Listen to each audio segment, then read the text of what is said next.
Ano naman itong under promise at saka over deliver strategy. So maganda siya kasi mas maganda siya kasi nag-over deliver ka, di ba? So yung sinasabi mo is manage, no?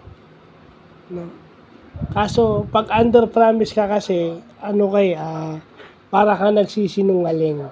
So nagiging dishonest ka, yun ang disadvantage. At kapag ka nag-over deliver ka, you deliver what is not overly, kung sumusobra lagi yung nadi-deliver mo, over time, pag tumagal-tagal, hindi ka na rin pagkakatiwalaan. Kasi dapat kung ano yung sinabi mo, yun lang din dapat ang gagawin mo. Yun ang pinaka-ideal situation.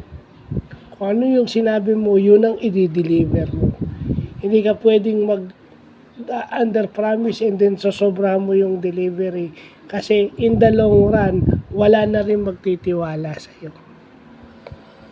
So again, kagaya nung sinabi ko kanina, sa barangay pa lang So para magawa mo ng maayos yun, dapat alamin mo muna yung sistema ng barangay. Sistema ng LGU. Diba?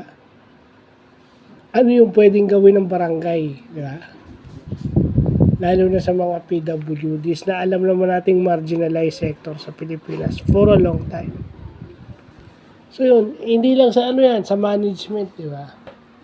May mga may-encounter tayong ganyan, pero sometimes kasi dapat nagdi-deliver tayo kung ano yung sinabi. Dapat kung ano yung sinabi mo, yun ang nadi-deliver mo. Walang labis, walang ulang. So, yun lang pa.